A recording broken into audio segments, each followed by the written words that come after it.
다음 중 기말 결산 과정에서 가장 먼저 수행해야 할 절차는 무엇인가? 우리가 회계상 거래인가 아닌가를 먼저 분석을 해야 돼요. 약속하다, 채용하다, 담보 제공하다, 실질적으로 자산부채 자본수익 비용의 변화가 없으면 회계상 거래가 아니고, 회계상 거래인 경우에는 분개를 해줘야죠. 분개를. 그죠? 분개하면 총계정원장에 정기가 되고, 총계정원장에 정기가 되면 걔를 한눈에 볼 수 있게끔 모으는 게 시산표예요. 시산표. 시산표가 나오면 이제 결산 수정 분개를 하겠죠. 우리가. 그러고 나서 수정 후 시산표가 나오겠죠. 수정 후 시산표가 나오고 이제 수익 비용 계정 손익 마감하고 자산 부채 계정 차기월 마감하고 이런 순서가 되는 거죠. 그래서 여기서 가장 먼저 수행하는 건 2번이다. 다음 자료를 의하여 결산 시 재무상태표에 표시되는 현금, 주화와 지폐와 통화대용 증권, 현금성 자산, 보통예금, 당좌예금, 3개월 이내에 90일 이내에 현금화가 가능한 금융상품까지가 이렇게 되는 거죠. 통합계정으로 묶어서 들어갈 수 있는 거예요. 얼마인가? 선수표는 이 선일자 수표는 수표로서의 효력이 없는 어음과 같은 거라고 보면 돼요. 미수금이나 어음과 같은 거. 가불금은 이거는 현금성 자산이 아니죠. 종업원에 대한 가불이니까 선대금이고 먼저 준 금액이다 이거죠. 그러나 이런 것들은 다 현금성 자산과 현금에 속하는 거죠. 그래서 이걸 다 더하면은 74만원 나오나요? 74만원. 다음 자료에 의하여 빈칸에 들어갈 금액은 얼마인가? 요거 얘기하는 거죠. 요거. 근데 5만원의 대손 충당금이 이씨 왔어요. 근데 그 중에 회수 불능된 게 5천원이 있다는 거죠. 얘를 분개하면 일단 대변의 외상 매출금 5천원이고 차변에는 대손 충당금 5천원이 되겠죠. 그러 여기 들어갈 금액이 뭐냐? 상대편 이름 외상 매출금 쓰고 금액은 5천원이겠죠. 그래서 얘를 분개하면 이걸 역분개하면 되죠. 차변의 대손 충당금 5천원, 대변의 외상 매출금 5천원 이렇게 되는 거예요. 대손 처리했으니까 대변의 외상 매출금 5천원, 충당금 잔액이 있으니까 차변의 대손 충당금 5천원, 대손 충당금 계정 찾아가서 상대편 이름 이게 5천원이란 얘기야. 알았나요? 그러니까 요거가 7만 5천원이 되겠죠. 요거가 7만 5천원. 7만 5천원이 되고 여기가 7만 5천원이 되는 거예요. 그래서 5만원을 빼면은 2만 5천원이 가로 안의 금액이 된다 이 얘기예요. 2만 5천원이. 다시 얘기해서 얘를 분개하면 대변의 외상매출 5천원이잖아. 차변에는 대손상각비? 아니, 모아놓은 돈이 있기 때문에, 충당할 돈이 있기 때문에 차변에 대손 충당은 5천원이잖아. 그러니까 요 XX가 5천원이고 요 7만 5천원이고 7만 5천원이고 5만원 빼면 2만 5천원이다 이렇게 되는 거예요. 다음 중 기업회계 기준에서 자산을 타인에게 사용하게 함으로써 발생하는 수익의 유형으로 이런 것들은 타인에게 나름대로의 그 사용을 하게 함으로써 받는 수익의 유형이지만 상품 판매는 매출이잖아요. 매출을 하면 그 물건 남의 물건 되는 거죠. 이전하면서 생기는 수익이죠. 그래서 4번이 유형이 따른 거죠.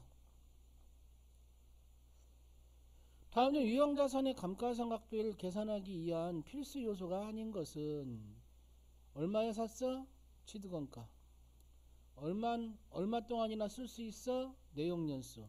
감가의 3요소라 그랬죠. 고물로 팔면 얼마를 받을 수 있어? 잔존가치. 세 가지죠. 취득원가, 내용연수, 잔존가치. 이게 감가의 3요소죠. 1번이 답이죠. 다음 중 무형자산과 관련된 설명으로 옳지 않은 것은 무형자산은 회사가 사용할 목적으로 보유하는 물리적 실체가 없는 자산이다 이거죠. 뭐 특허권, 개발비, 실형신한권, 영업권 이런 것들이 무형자산이죠. 비화폐 성자산이다. 개발비는 개발 단계에 발생하여 미래의 경제적 효익을 창출할 것을 기대되는 자산이다. 내부적으로 창출한 브랜드나 고객 목록 이런 것을 우리가 무형자산으로 인식할 수는 없어요. 내부적으로 창출한 거는 무형자산으로 인식을 할 수 없다. 근데 인식할 수 있다라고 써 있기 때문에 잘못된 거죠. 이것도 잘 기억해야 돼요. 연구 단계와 개발 단계에 따라 무형자산이나 비용으로 구분할 수 없는 경우는 모두 연구 단계로 보는 거죠. 연구 단계로. 연구 단계야? 개발 단계야? 구별이 안 되네. 그러면 연구 단계로 본다. 알겠습니까?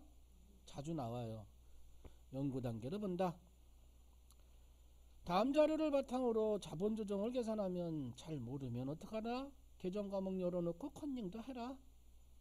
합법적인 컨닝이다. 그 얘기입니다. 자, 자본잉여금에 속한 게 있죠. 자본잉여금에 주식 발행 초과금, 자기주식 처분이, 또 하나 감자 차익, 이렇게 세 가지 자본잉여금 외우자 그랬죠.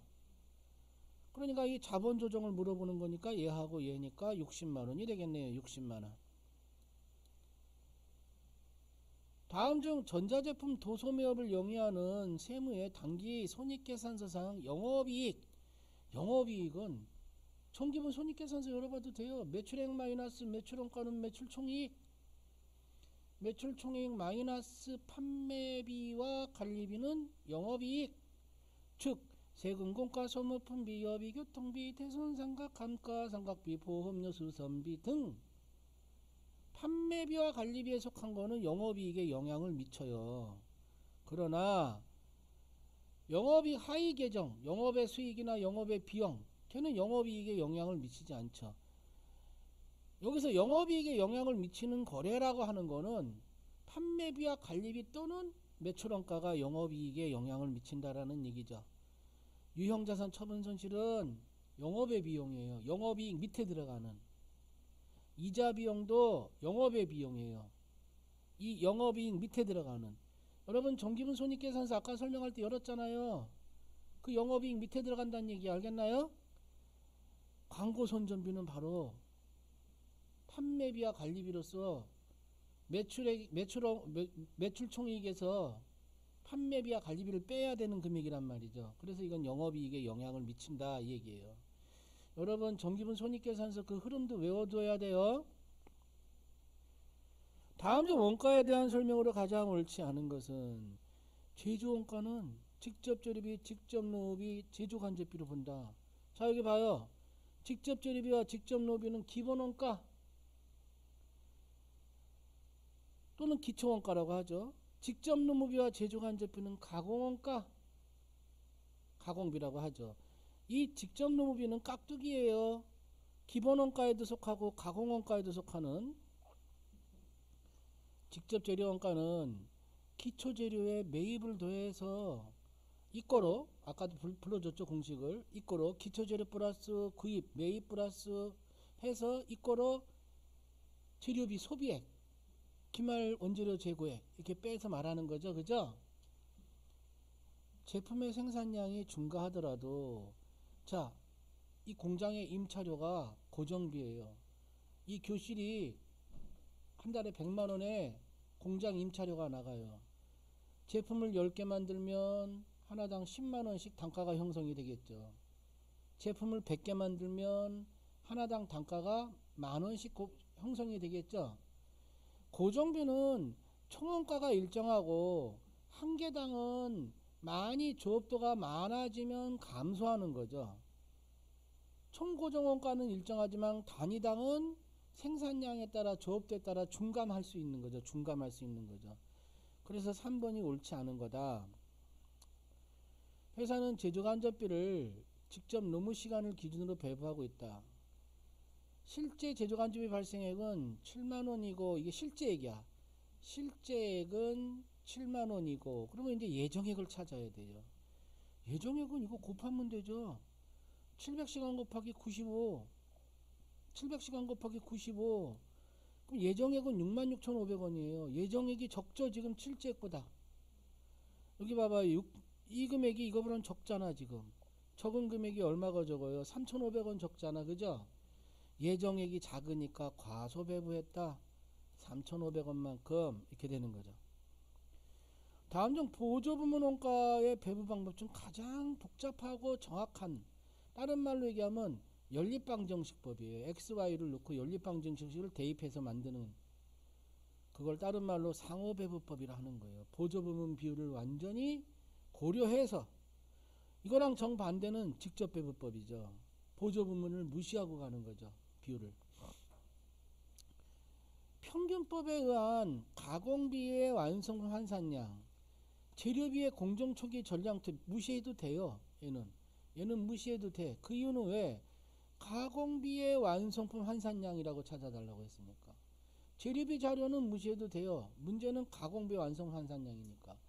자, 가공비는 결국에 노무비와 제조간접비가 가공비라고 그랬어요. 재료비를 뺀 나머지가. 가공비는 진행에 따라 항상 들어가요. 재료비는 초기에 들어가도. 그래서 가공비는 퍼센트를 항상 따져줘야 돼요.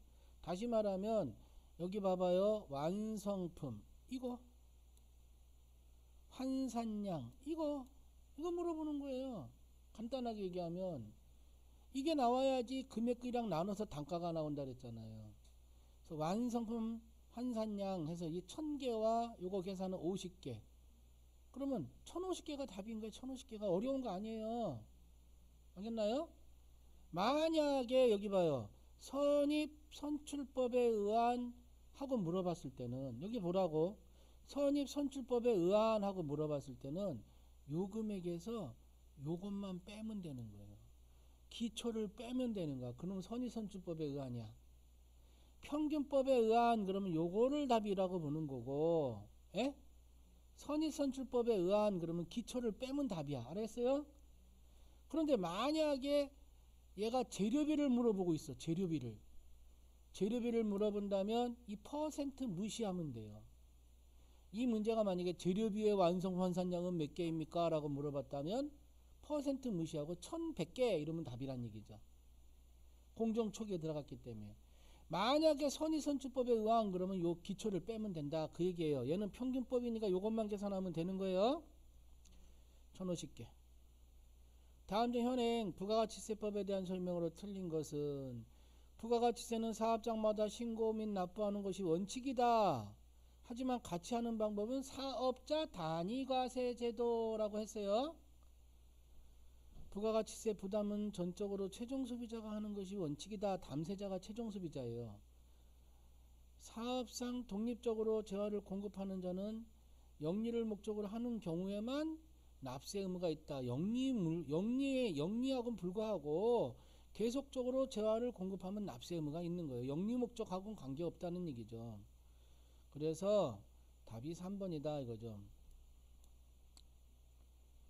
다음 중 부가가치세법상 재화의 공급으로 간주되는 거, 자가공급, 개인적 공급, 중요, 폐업시 잔존재화, 이게 간주공급이잖아요.